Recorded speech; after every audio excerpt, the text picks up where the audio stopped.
Hebrew, Masoretic, Psalms numbering. Psalm chapter 40 in Septuagint, Vulgate numbering would correspond to Psalm chapter 41 in Hebrew numbering. Psalm scroll. Psalm chapter 40 is the 40th psalm from the book of Psalms 1, 2, 3, 4, 5 in the Greek Septuagint version of the Bible and in its Latin translation in the Vulgate. This psalm is Psalm chapter 39 in a slightly different numbering system.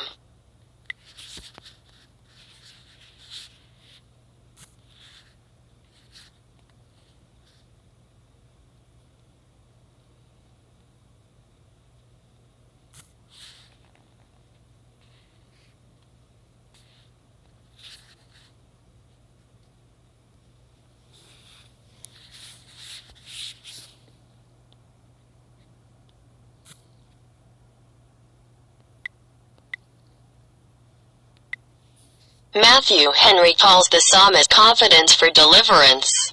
1-5, Christ's work of redemption. 6-10, and a prayer for mercy and grace. 11-17, 6, while some see in it the prophetic 7 of Jesus. 8-9, or Messiah generally. 10, John Wesley saw it as a prayer. 11, of salvation.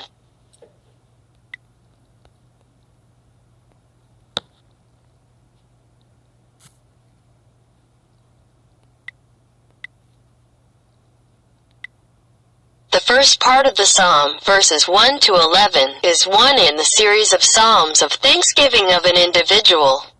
Verses 13 to 18 set originally possibly an independent psalm context, because it is virtually identical to Psalm chapter 70. This part belongs more in the group of psalms of lament.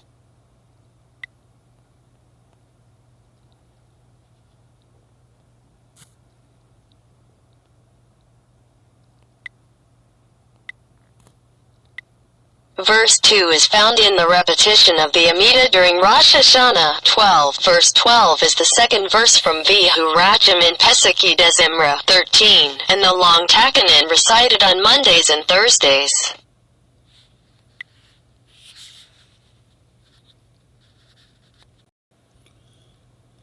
Psalms 40. Let's see here.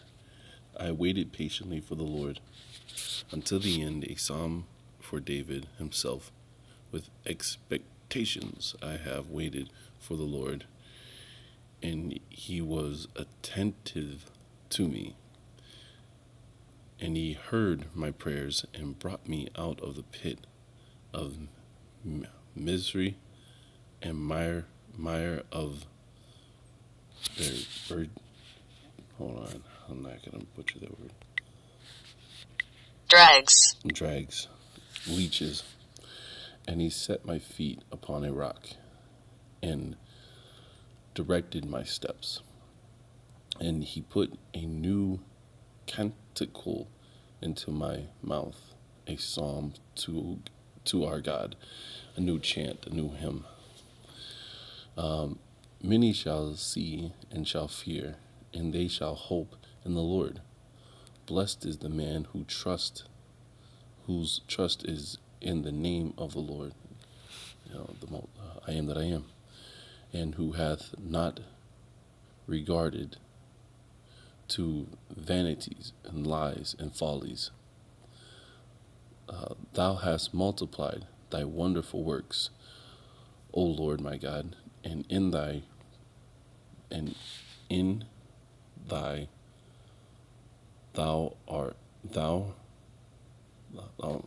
hold on, I'm messing up,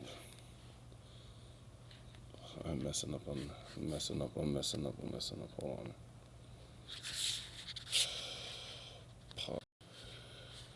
Oh Lord my God, and in thy thoughts there is no one like to thee. I have declared and I have spoken. They are multiplied above number. Sacrifice and oblations thou didst not desire, but thou hast pierced ears for me. Burnt offerings and sin offerings thou dost not require. Then no. Then say I, behold, I came. In the head of the book it is written of me, that I shall do thy will. O my God, I have declared it, and thy laws in the midst of my heart. I have declared thy justice in a great temple. Lo, I will not restrain my lips. O Lord, thou knowest it. I have not hid thy justice within my heart. I have declared thy truth in thy salvation. I have not concealed thy mercy and thy truth from a great council. Withhold not thou, O Lord, thy tender mercies from me, and mercy and thy truth have always upheld me. For evils without number have surrounded me. My iniquities have overtaken me, and I was not able to see. They are multiplied above the hairs of my head, and my heart hath forsaken,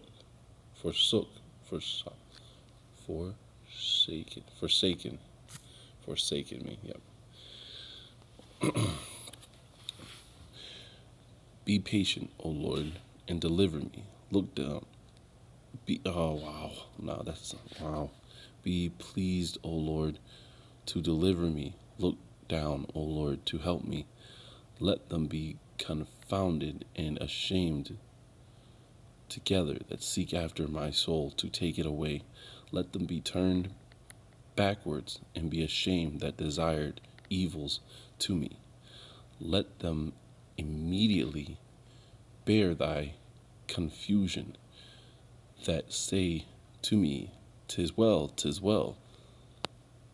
Let all that seek thee, let all that seek thee rejoice and be glad in thee, and let such as love thy salvation say always, The Lord be magnified. But I am a beggar and poor. The Lord is careful for me. Thou art my helper and my protector. O my God, be not slack. Be not slack. What does this mean? 'Tis well, 'tis well. Bear with me for a moment.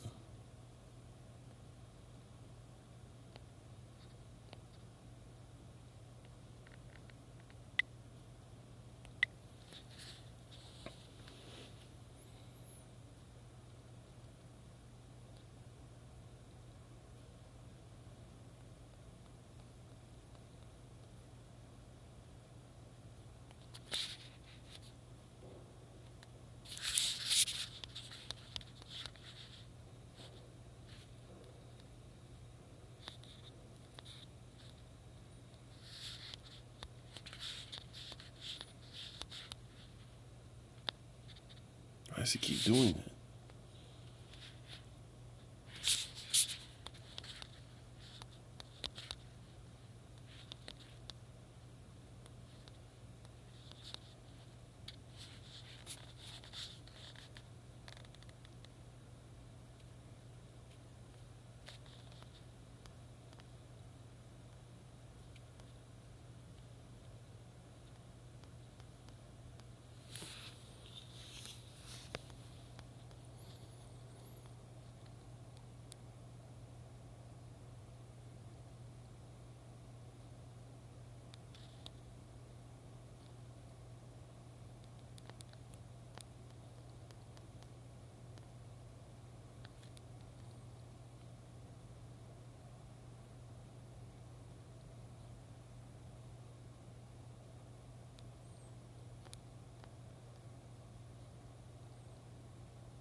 Etymology edit from Proto-Slavic * tis.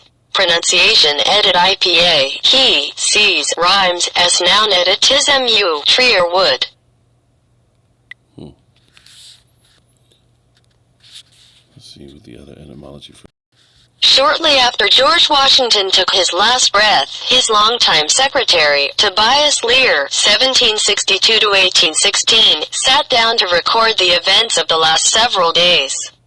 The best source on the events leading to Washington's death, Lear's account details the actions of both Washington and the people around him, family members, employees, enslaved house servants, and physicians. Lear noted the various medical treatments tried in an attempt to relieve the patient's symptoms, as well as Washington's calm throughout the ordeal, as he refused to let his wife go for help in the middle of the night because of fears that she would take cold, as he urged that more blood be drawn.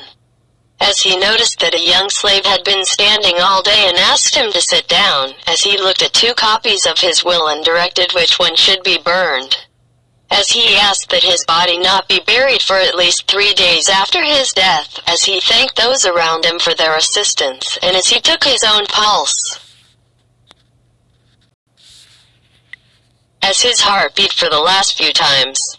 Washington's last words suggest that he was at peace with the life he had lived and the plans he had made for a future without him. That was useless. What was this even brought up?